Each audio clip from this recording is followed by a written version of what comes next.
Mesdames et Messieurs, Monsieur le Président.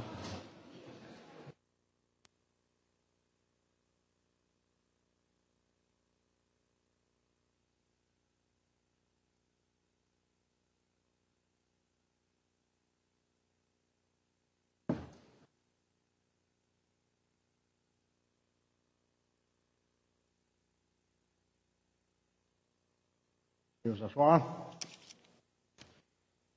Et je déclare ouverte cette séance régulière du Conseil municipal de Montréal.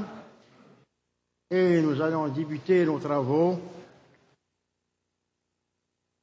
En attendant, les citoyennes et les citoyens qui ont bien voulu, qui vont être bien d'ailleurs, venir nous rencontrer à tous les mois pour poser des questions aux administrateurs de la Ville. Alors, je répète, pour ceux et celles qui c'est la première fois qu'ils viennent nous rencontrer, qu'il y a une période de questions et réponses qui ne doit pas susciter de débat et qui doit durer une période de 60 minutes. Et sur une recommandation d'un des deux leaders, il est très possible que nous donnions une extension de la période de questions de 30 minutes supplémentaires. Alors, nous accueillons maintenant M. Éric Tremblay. M. Éric Tremblay voudrait poser une question à M. le maire sur le stationnement. M. Tremblay, bonsoir. Bonsoir tout le monde. Merci de m'accueillir. Je voudrais, première des choses, remercier le maire Tremblay pour le travail exceptionnel qu'il fait ici à la Ville de Montréal, notamment pour le Grand Prix et d'autres choses qu'il fait ici pour la Ville. Je viens ici m'adresser au Conseil de la Ville pour une raison particulière. J'essaie de me bâtir un duplex à la salle et je sais que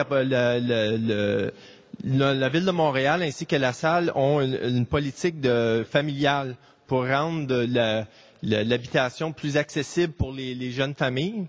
Moi, dans mon projet de duplex, le Ville-la-Salle m'oblige à avoir des stationnements en arrière-cour.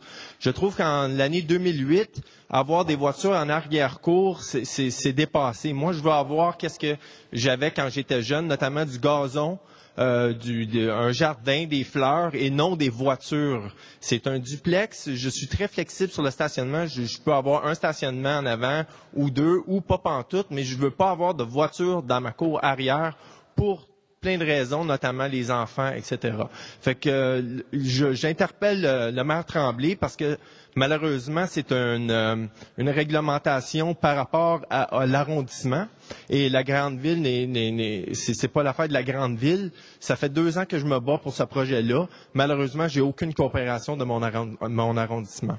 Puis je vous interpelle de pouvoir me laisser bâtir mon duplex avec du gazon en arrière-cour. Je pense que c'est pas trop demandé en l'année 2008. Merci, M. Tremblay. Qui est en mesure de réagir aux interrogations de M. Tremblay? Mme Barbe. Oui, merci, Monsieur le Président. Alors, je vais réitérer à M. Tremblay, citoyen de la salle, qui manque pas une de nos réunions mensuelles au conseil d'arrondissement, la même réponse que je lui donne au conseil d'arrondissement, soit de bien vouloir rencontrer les gens de notre service d'urbanisme, évidemment de déposer ces plans de maison, parce qu'avant de pouvoir accorder ou refuser un stationnement, on doit d'abord implanter la future maison sur le terrain pour décider par la suite où on pourra, les options qui pourraient s'offrir aux citoyens pour avoir un stationnement sur son terrain. Merci, Merci, Madame. M. Tremblay, si vous avez une autre question. Ça fait 2 ans que je me bats avec la mairesse Barbe. Elle m'a jamais aidé une fois là-dedans. Je ne vais pas commencer à payer un architecte pour faire le dessin de toute ma maison pour me faire dire que le stationnement est en arrière ou en avant. L'affaire que j'essaie de régler aujourd'hui, que j'essaie de régler depuis longtemps, c'est de ne pas avoir de stationnement en arrière-cour. C'est aussi simple que ça. J'ai pas besoin de plan, peu importe le plan que ça va être, je ne veux pas avoir de voiture dans mon arrière-cour. C'est aussi simple que ça. Tout le reste, d'ailleurs, j'ai passé par l'Ombudsman, etc. Là, je suis vraiment pris avec mairesse Barbe par rapport au stationnement en arrière-cour. Manon Barbe ne m'a jamais aidé dans ce processus-là. Et c'est ici, pourquoi que je suis ici, pour vous demander votre aide, Monsieur le maire, s'il vous plaît. Monsieur le maire, voulez-vous intervenir? Monsieur le maire. Sur le cadastre, il faut qu'il y ait l'emplacement d'un immeuble.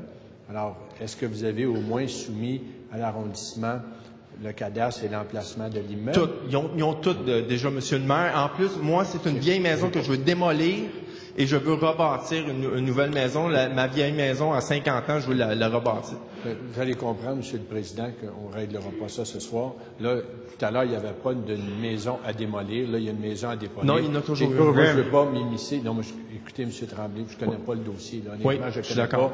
Tout ce que je peux dire, c'est que je suis connaissant la mairesse, connaissant les élus de l'arrondissement, je pense qu'il y a sûrement un moyen, au moins, de vous asseoir pour comprendre les Ça règles fait du 2 jeu. ans que je me bats, Monsieur le maire.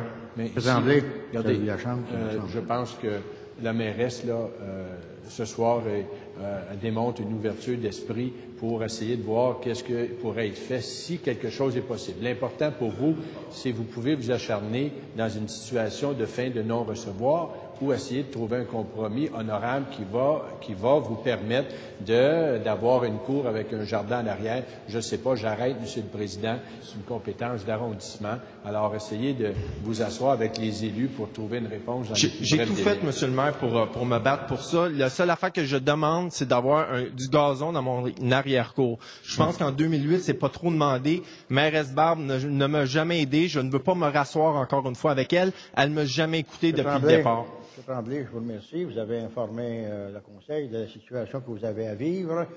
Le maire a entendu votre demande. Mme Barbe a entendu votre demande. Elle vous a fait connaître les règlements qui s'appliquent à tous les arrondissements. Je peux vous dire, je suis peut-être président du Conseil, mais je suis maire d'arrondissement. Oui. J'appliquerai le même règlement que Mme Barbe vous a dit. Ça existe partout. Alors, merci beaucoup de votre présence. Et nous accueillons le citoyen suivant.